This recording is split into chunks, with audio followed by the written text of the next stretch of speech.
Hello, Chairman. How was your day? My day was very nice. Enjoying the activity on the ground. Yes, sir. Yes, sir. Oh, yeah. I heard you have some good content today. We had Azimio people try to launch their manifesto, and we had our DP in Garissa meeting the Kenya Kwanza Brigade people, and they were spread all over. The leadership of Kenya Kwanza was spread all over the country today. And the DP actually is very serious. I heard he stayed up late in Wajir. Yes. Actually, the DP was able to cover places that somebody actually tweeted and say they have never seen a leader, a Karip of the deputy president visiting a Balambala in Garissa and Modogashi in Wajir. Those are the interior places, and this can tell you how serious our candidate is. He was able to go to most of the interior places just to listen to the voters. So they have an opportunity to say, this is what we think the government can do. This is what we want to be addressed first. So that shows you the seriousness of the candidate, or somebody who know why he's running. The other side, it seemed like they don't know why they're running. That's why they were copying, or they were presenting their manifesto today. And a lot of stuff is covered from what we have been saying all the way around, that they don't have an idea. They're trying to get an idea on what we said on our public meetings. Like Pesa Mfukoni have been a Kenya Kwanza slogan from ANC. And I had when they were launching their manifesto, that was one of the stuff they were talking about. Wonderful. Yes. Yeah. I heard that the speaker, Justin Muturi, was in Narok, and I heard that our designated DP was in Nyandarua. And he covered a very large region. Actually, somebody back there sent me a picture. He was in a small city called Daragwa, interior, and he had a lot of people. Seemed like he's a fan of it. He had a lot of following over there. So they were doing economic forums in these these small towns. Yeah, our campaign manager, our presidential campaign manager, Governor Nanok and Abab Namombo was in Turkana too. So, and then we had another team in Narok, and another team was in Machakos. So Mutua was in Machakos. So in the real sense, we were able to cover four provinces. We were in the central, we were in the Rift Valley, we were in the northeastern, and we were in the eastern. And it's just half of the country was covered within a day. And it is just starting, right? It's just started. So yeah, it tells you who the team is, and who is the leader of the team, and how serious and how they value their voters. Something caught my eye. I was watching the DP in Wajir speaking to the residents of that place, and I was really amazed that he's able to give the audience. And I remembered when Azimio people they were going around the country talking about listening to the people. I never saw them come down to the level of the people. They were all the time standing in a podium and speaking to people, and they were not giving them an audience. Like the DP was actually asking somebody a question and giving them a chance, and he's going to respond to them. And he's sitting down with everybody in the lower level and watching somebody up in the podium. That was really powerful. Did you witness the same thing? I don't know. I had a feeling. Yes. The thing is, it all depends on who do you treat, or who do you call a people, or who do you value in the nation. So in the Kenya Kwanza, they value the voter. They value the people on the bottom. Right. And it's not once or twice. The deputy president, Dr. William Ruto, have mentioned that, hey, you guys, you employ us. You are our boss. Yes. But the other side, the Azimio, when they sit down with the leaders, the people who have money, the people who are funding their campaign, they think they have listened to other people. So to them, they want other people to be telling about the other people problem. Yes. They want the guy on the higher table to tell them about the people who are boda, are people who run a small kiosk. It can't happen like that. The person who owns a supermarket cannot tell you the challenge that's somebody with a kibanda, challenges that they are going through. So that's the main difference. So the DP was able to be in Garissa for 4 hours. This is a second in command, and he's running for the presidency, and he's sitting down for 4 hours with an ordinary people, listening to them, listening to them. And then the other 4 hours he traveled, because northeastern it's a disparate the distance is very high though. It's a long distance. It's really vast. I know. Yeah. So he then traveled to a jail and spent another 4 hours, 4 or 5 hours actually there. Yeah. The guy even was there late. The clock will not stop him. If people still want to talk, he'll stay there and talk. That's a serious leader. Yeah. The best leader is the reader that listens, not the reader that tells you. It's the reader that listens. And that's the main difference. It's a big difference between the two leading candidates. Yeah, it's amazing because you mentioned something that he was there for 4 hours, and yes, and I watched His Excellency the DP sit down, and I was watching him sitting down. He's so human. It really humanizes him. He was sitting on the right side. There was a flask. Yeah, yeah. And he was sitting down really comfortable, and he was like I even look at him. I'm like, wait, is that the DP? Like, even the way he was dressed, you couldn't tell. Yeah. Like he really came down to the level of the people. I mean, he was sitting next to Honorable Haden Duale on the left side. Yeah. But next to him, like he was casual like everybody. So you can easily forget that is the deputy president. That shows you the humility he has, and he comes down to the level. And that was really powerful. I saw him and I heard him speaking to the issues of the ground. And that's what I wanna ask you. I don't know what you picked, but I saw him speaking to the people of Garissa. He was very keen, and I saw him. He's trying to create an economic forum from what he mentioned to them. That he wants to tailor, he wants to listen to them, and he's gonna create an economic forum that is specifically for the people of Garissa, of Wajir, and spread out to almost. I think it applies to almost everybody in that same population in terms of you can go all the way to the northeastern part, and it stretches all the way to even Mombasa. Those pastoralist areas. But what do you have? Did you hear something that is very unique about those people, their problems, So yeah, the people from Wajir actually mentioned about the security. They mentioned about the education. Their big concern was like, can we have our local teachers? They were saying we have a challenge, especially on education, because anytime there is insecurity, all the teacher will not show up. They will say they will not come back. So they were saying there is one time that there were no teacher, because they don't have local teachers. And DP had a solution and say, yes, we can start, you people, you have to encourage your people to go to teacher training. Then we can have an extra teacher training here. So the teachers will be from the local, so they understand the hardship of this area, right. And they will love to walk around the place because they grow up there, they know the corner, they know the key, they know the importance of education. And also, he discussed about adding more hospitals or more health centers, because those bringing people health service closer to the people. Close to the people. Yes. Then they had a challenge of they say they still use generator. They don't have the electricity. They don't have the national grid. The electricity that the DP the first time with the Uhuru they were, they were spreading around, sharing with the other part of the country. And the DP said, yeah, that's the next project. And also DP mentioned about the airport.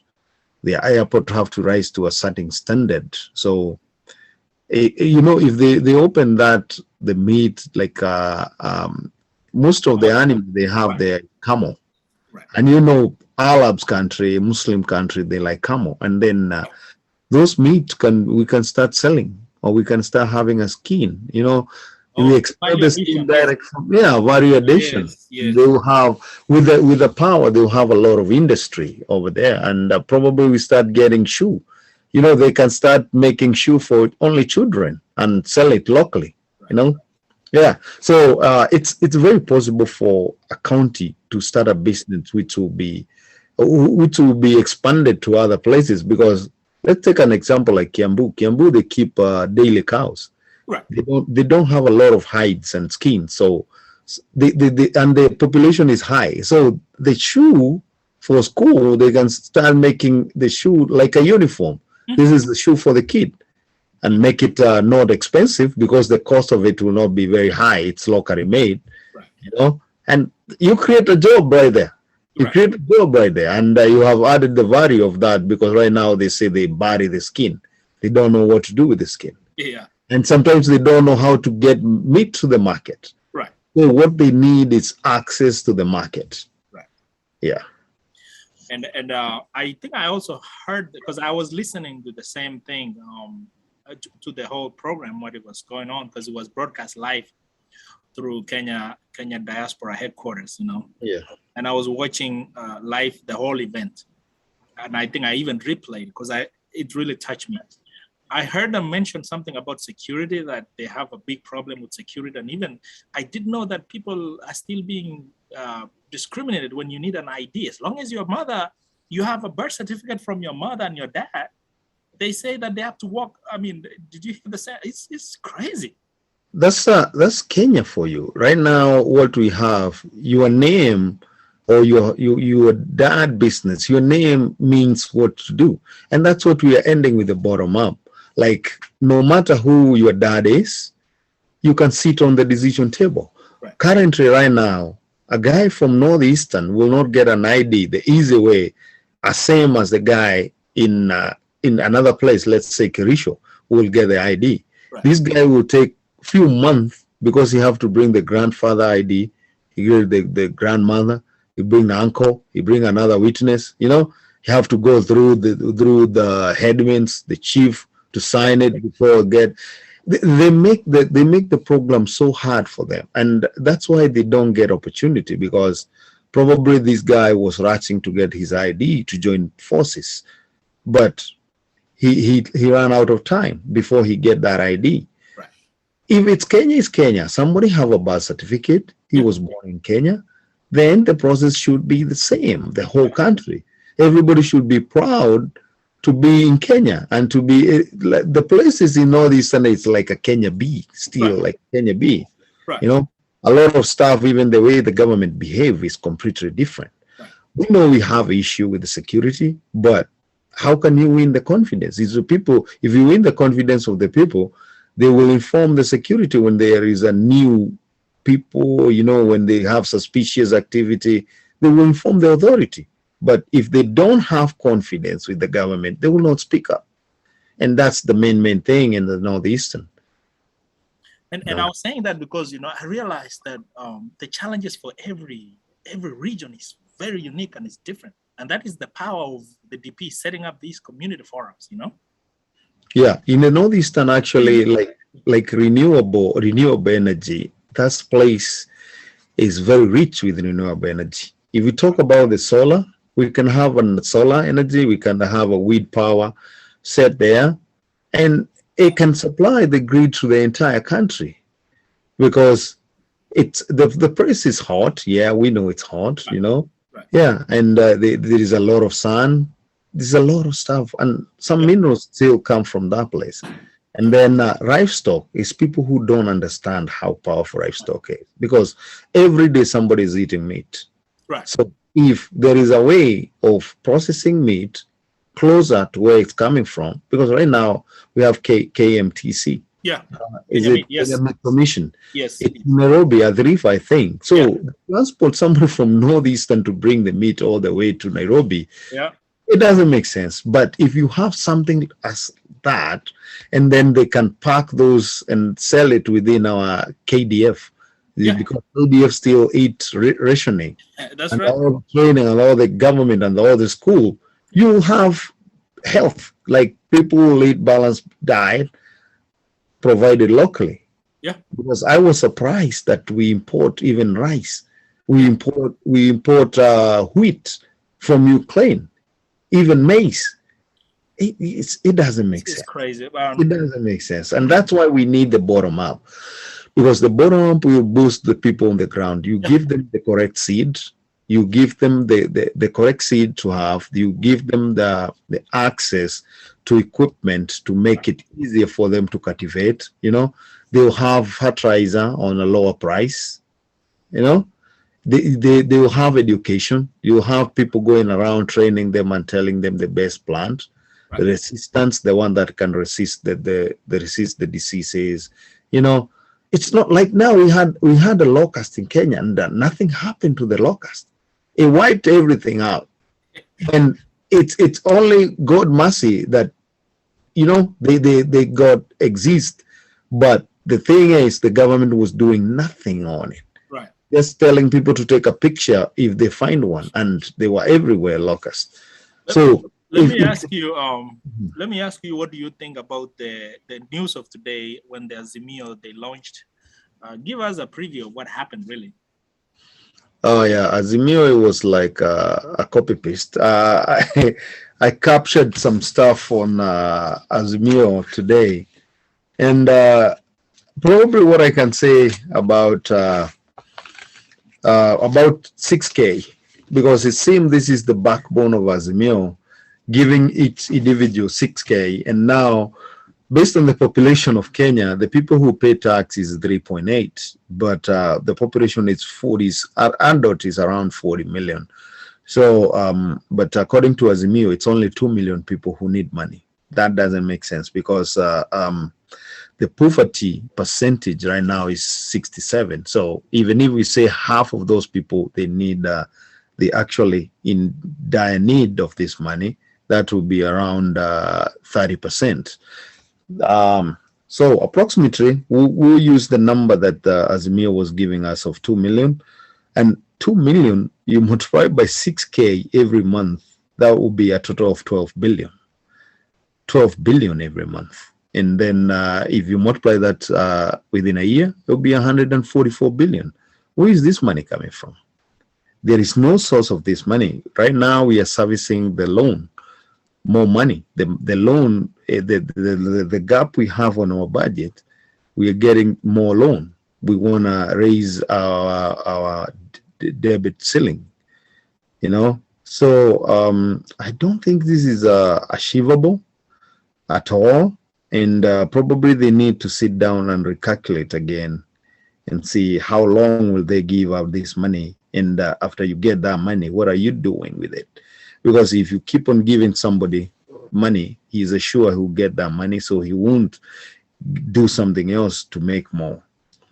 And also, the funny thing was, I think we are creating job. The challenge in Kenya, is the economy. So we need to create job to have more taxes, more taxpayer back home. But do we have them? No, right now. So that's what we need to concentrate it. But what is Azimio saying? They are wiping out the mitumba. So wiping out the mitumba, you are losing around 18 billion on the taxes, and that one you lose 2 million workforce, the people who work in the mitumba. And actually, this didn't surprise me. Why we have fire burning Gikomba frequently? It seems this is something planned by Azimio. They have been doing it, burning down Gikomba frequently after a few months, But based on the population, it's very fake. I don't think it will hold water at all. And also, in addition, they mentioned about the manufacturing of the metal, like something like steel. We don't have the steel ore in Kenya. Oh yeah, we don't. So the raw material more expensive than us manufacturing it. So if we are importing raw material, bringing it to Kenya, and then try to make it manufacture in Kenya, you are not lowering the cost. Right. Yeah, you're not lowering the cost. You are promoting the other places. So we have a lot of stuff that we have the raw material locally available, Why can't we concentrate on that? We have minerals. We have petroleum in Turkana. We have some basin over there. Why are we not talking about refining that petrol and diesel, petroleum, and then sell to neighboring country or use it locally? Yeah. You know, some stuff doesn't make sense. It's like it was a copy paste from a different country which produced those metal stuff. Yeah. Then also I had them talking about electrical cars. What do we have for electrical cars?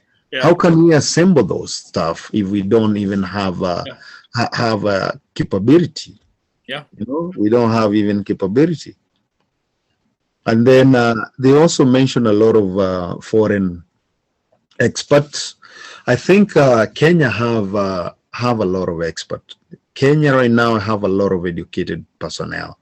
So I don't know why we should be looting to get people from outside to come and work in Kenya. The other thing he was promoting is single mother. Not every single mother is a poor mother. Actually, there is a lot of single mother which are very rich in Kenya, and they're doing very, very well. So to generalize and say there is some money for single mother, it doesn't make any sense. So I think that was ill advice. And he also, on most of the stuff, he talked about the wildlife. That one showed like a copy paste, because on the wildlife, the only animal he was concerned with, or the Azimio are concerned with, is only elephant. Elephant are not the only endangered species in Kenya. So what does that tell you? It tells you they copied from one of the other country which does not have other animals, and the endangered species is an elephant. That's why on their manifesto they're only talking about ivory. And we know Kenya, we have white rhinos, we have the black rhinos, endangered. So nobody is protecting them. We are only talking about the ivory. What about the leopard skin? What about lion teeth? You know, and then the other thing was they're talking about tracing those animals.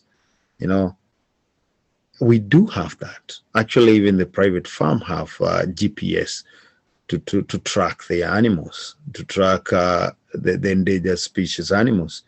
So I didn't see anything new actually on this manifesto, apart from copy and what they have been listening us saying. But the thing is, our manifesto will be ready after we're done with the shara of 47 counties, and we'll have the best, because they were rushing. They knew they were copying what we have been saying. They didn't have the idea, and that's why they were rushing to run their manifesto before us, so that they can say we are copying them. But when we bring our manifesto, it will show the source of money, how we'll fund this project, the KPI, how long will this project take, you know? Yeah, what benefit we'll get from this project.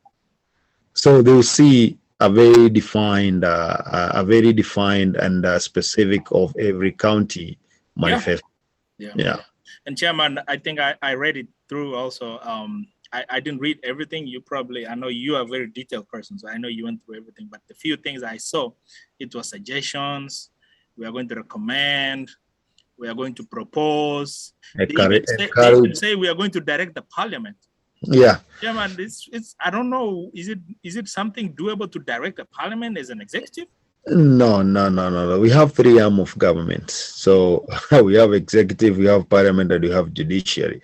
But this one is telling you're bringing a dictator. Because right now the problem we have, it's like Uhuru was trying to do the same. He was trying to direct all 3 arms of government.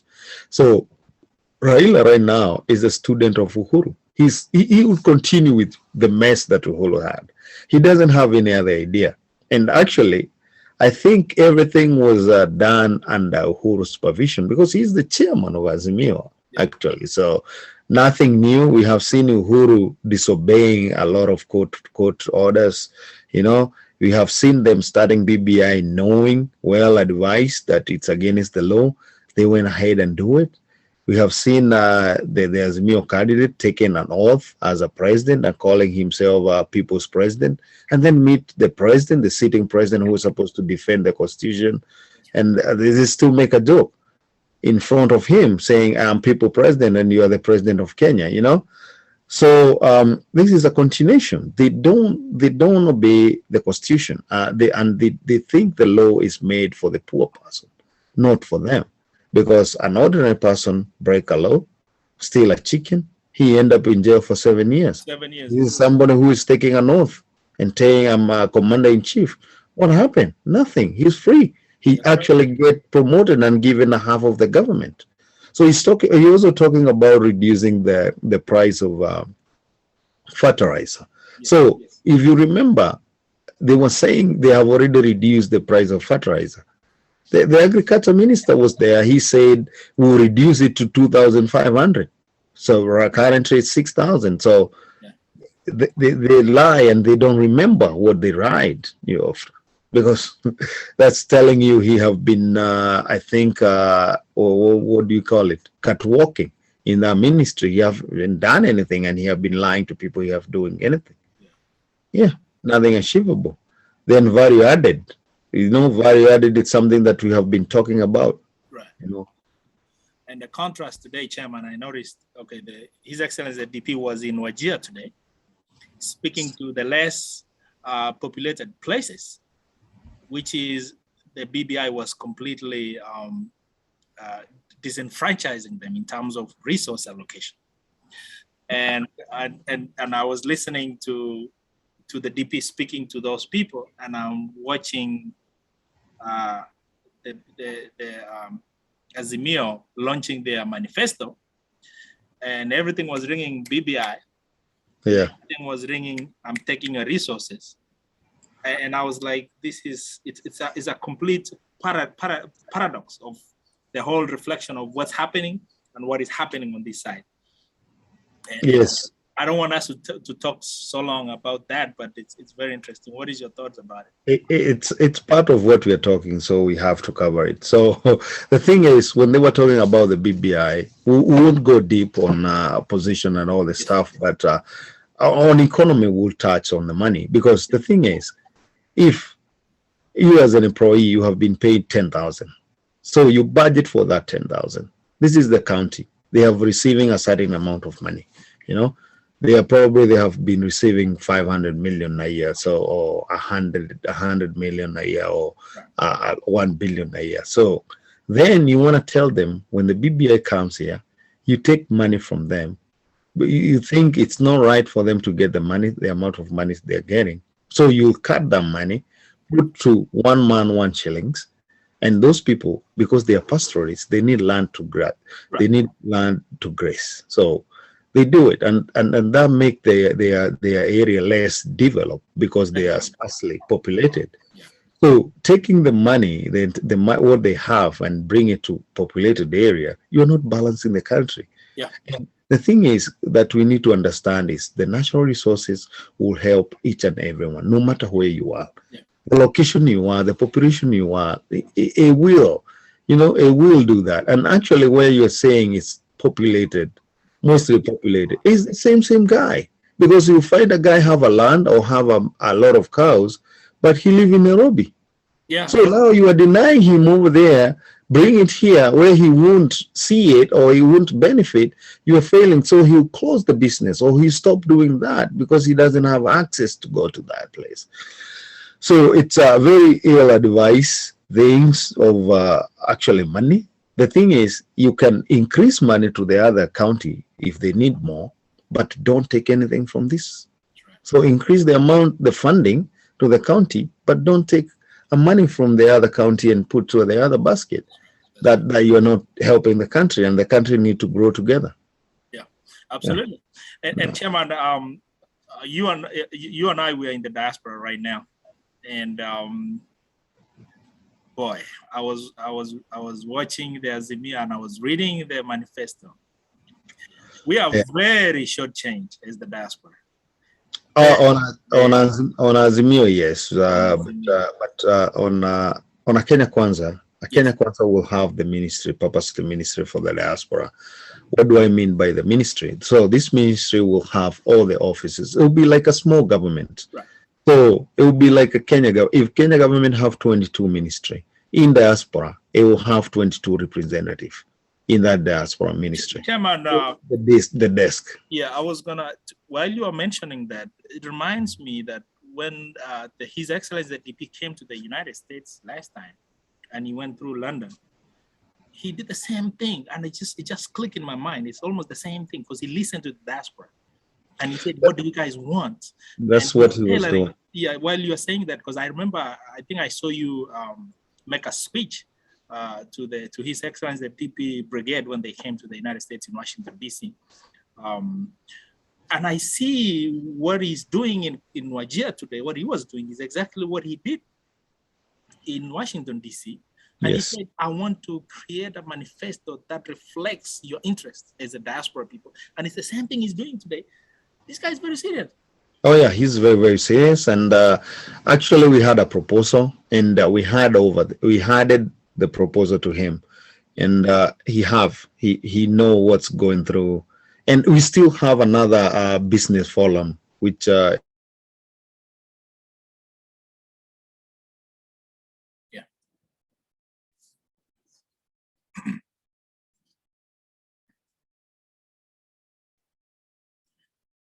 Hello, Chairman.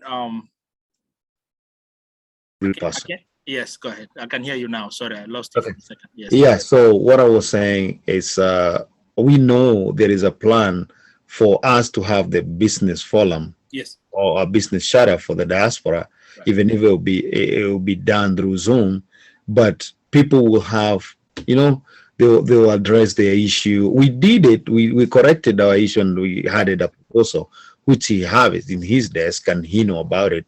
But he wants something that we can sign. Right.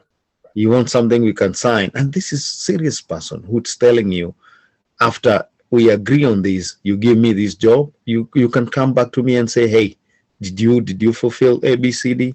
Right. So it's not somebody who's playing around with your mind. So when you say that there will be a minister of the diaspora, I didn't see anything today, and I was actually cycling back to the whole agenda of the DP, going around and listening to people. I just wanted to reflect, because I see a resemblance in what he's doing, and that is why he's able to create something that resonates with me. It speaks to me. I remember a couple of weeks ago in Atlanta, there was a function among the biggest churches in Atlanta, whereby it was hosted by our senior pastor, Reverend Gigi, Professor Gigi, and it was a big Kenyan event, and there was a lot of people, presenting things, and I remember Kenya Kwanza set up a tent.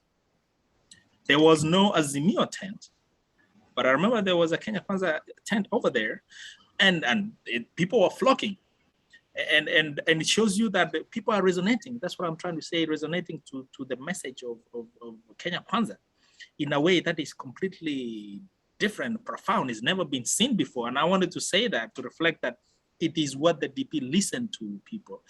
Like the same thing that happened today in Wajir. He listened to the Kenyan diaspora, and he tell us the needs as he prepares the manifesto through his leadership in the United States for Kenya Kwanza. And these messages is coming through, and Kenyans are listening in the diaspora, not only the United States, all over the world. And they are seeing this is a party that we like, it looks like. And I wanted to say that nothing actually reflected anything today. I mean, it's sad. God forbid if they form the next government, we are in the woods. Yeah.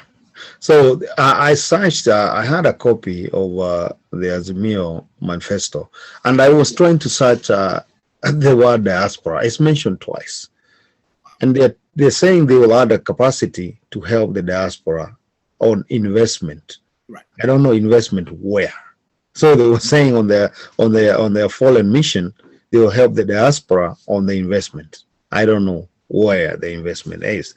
So that they can increase their remittance. So nothing else mentioned on diaspora. There is a lot of issue the diaspora need to know. They have families, Right. They want their kid to have attachment back home. Right. Right. So that they can grow, they can know the culture, So when they can work home, they can take that technology, they can take that knowledge, even if it's 3 months summer internship, go work home, go work with the government, and interact and change the idea. That's the only way you can improve. And then the kid will get connected with the country and they will love the country, because the generation which have kids right now most of them were born back home. Right. But that generation have their kid here which were born here. Unless the government do something, that kid will get attached. There will be attachment back home. Even the investment that we have will be wasted. It won't help them. So the Azimio doesn't have anything for that. But I know the Kenya Kwanza, because we did the proposal and we have discussed, not everything that we propose will be possible, because in the real sense, not everything. But the thing that will happen, that's one of it. The STEM and the technology. That's the kid can go and have attached, work with a certain ministry. So if the kid is doing medicine, they'll go work with the Ministry of Health. They can be assigned somewhere for 2 months or 3 months. That one will make the attachment with the origin very, very, very important. And then on the Kenya Kwanza, I know, I'm sorry you asked me on the Azimio Manifesto, but I cannot avoid to tell you what the Kenya Kwanza have for the diaspora, because the diaspora the Kenya Kwanza won't bring the government close to the diaspora. So if you have a mission or you have an embassy or consulate, it will be like a Huduma center. You'll find you can get your ID there. You can get a birth certificate for your kids. You can get the process for the passport. You can have a question, or you can. You mean setting up other locations besides what we have as main consulates, right? Like satellite locations? Is that what you mean? Yes, there will be satellite location, even if it's open once per week, but we'll have more than what we have right now, because the like US and Canada, we only use Washington. So that distance, there's people who don't even get it because the distance and But if you have satellites, even if those guys can travel and we know they are in this state on this day, people will take their stuff there. Like a mobile. Like a mobile. Yes. And then the DP was saying he's considering this. I won't say it will happen because I don't know right now, because we are also waiting for the manifesto. But he was saying if we have those more consulate, we'll employ the Kenyans who are there. Oh. So the cost is more effective. You are not instead of flying. Sorry to cut you. Instead of flying people from home, and you have an expert, you have educated people, you employ the people who are in that city, so they know.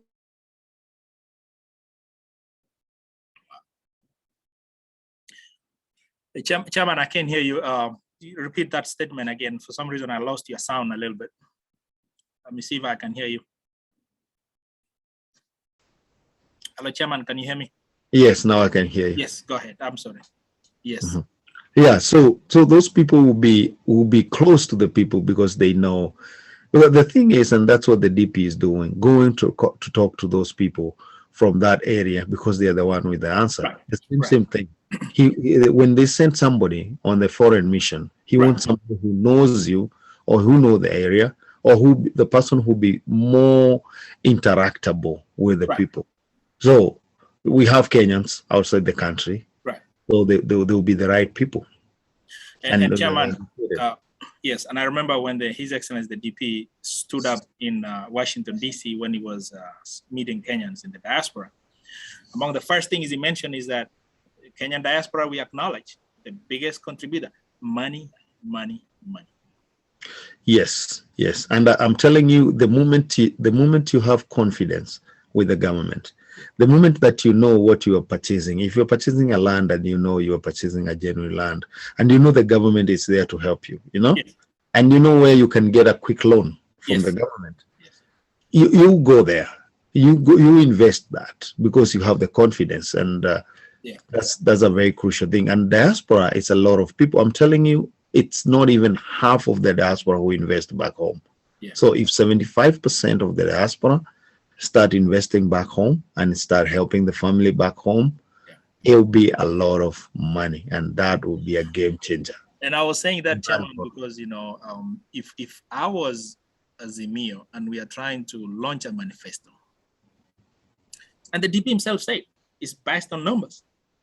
The biggest contributor of foreign investment is the diaspora. Period.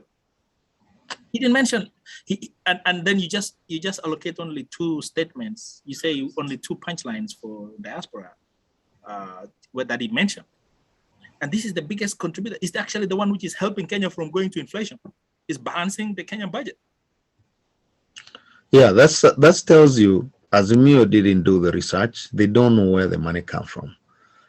Or either they were lazy, or they ignored, or they didn't want, because not every diaspora probably came from the big names. Yes. Because truth be told, the Azimio is who. His name, they care about the families. So that's why probably they don't value diaspora. You just think, hey, you got lucky, you went there. Yeah. But your dad was nobody. Yeah. Your family is nobody, so we don't care about you. That's the thing. That's a slap on the face saying, hey, keep your money. You said right, because most of the Kenyans in the diaspora, really, there are people who are standing, walking. I mean, they had to pay fare to go to the embassy. Yeah. To get a visa. Yeah. Or they had to do mchango. Oh yeah. To get a ticket. They had some harambe, yeah. To get to the diaspora, like Australia. Yeah. Like I know a friend of mine in Australia. They had to do a fundraising like 3 years ago, so they can raise the money. I had to send something a little bit. So these are hustlers actually in the diaspora, Yeah, they are real hustlers. Right. The diaspora, most of the people have 2 jobs. They have 2 jobs. They sacrifice their sleep. Yeah. So they're the real hustler, and they understand the value of working hard. So while we're finishing up, I think we have to come back and discuss this Azimio manifesto again. I think we are doing disservice. There's a lot of holes that we need to mention. Yeah. If this is the manifesto that is supposed to run the government for the next 5 years, I think we need to look deeper into it. And I don't know if it captured the entire interest of the country at the moment. But I would like you to come back, Chairman. We can come and discuss again some more, maybe within this week, because this is the hottest news of the day. This is the latest topics that's happening right now. It's not even a policy. A policy paper is more detailed than what they have on that. Right. What do you call it? On their manifesto, because something like security, they have only mentioned it giving more benefit. ADF. The police is nowhere. And apart, actually, if you allow me, I can talk about that, because it's only three sentences. One is KDF, adding more money, more benefit on KDF. The other one is having six specialist police in every police station to deal with the relationship between the government and the youth. I think I saw that. Yeah. Yeah. So there is nothing on security. I haven't talked about improving the weapons. I haven't talked about good training. You haven't talked about the housing. Yeah. We know the police need better housing. You haven't talked about the welfare for the police, and they have family, their parents. Nothing about their welfare. Nothing about, apart from mentioning about having 6 specialists, and we don't know if the government will give them the training. Like here, we know in United States, we know the military have special schools. They have their own school. They have some relief or some benefit buying stuff. Nothing like that. So because the challenge we have is security, it's the weapon we're using. Yeah. Actually, we invested an industry to make a bullet in Eldoret. Yeah. And he employed less than 300 people. Yeah. And we spent a lot of money. If that money went to SME or a certain manufacturer, they could have employed 1 million people. Yeah. You see the Azimio have the same idea. They don't know what the security need. They are not talking about more gadgets, because the investigation in Kenya is bogus. because they don't have equipment. That's You know, right, Chairman. yeah. Yeah, So I've talked about adding more equipment and more scientific stuff. Yeah. You know, yeah.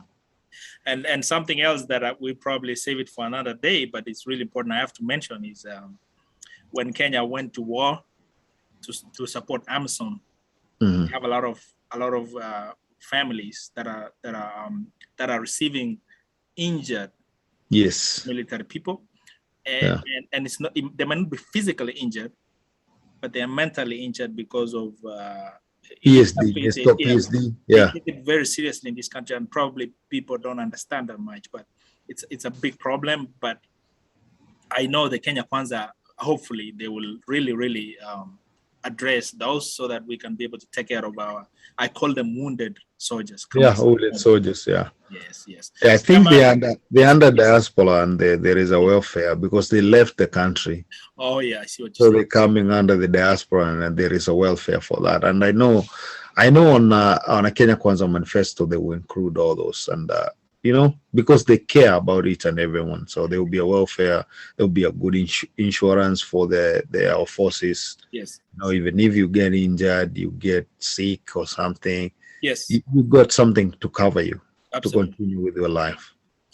All right, Chairman, I think we're going to finish there tonight. I really appreciate you coming in tonight for Kenya Kwanza Diaspora headquarters. As we know, this is our second recording. We just started. We are there to actually show the truth, what the media is refusing to cover. We want to show the truth. We know that the media has been hijacked.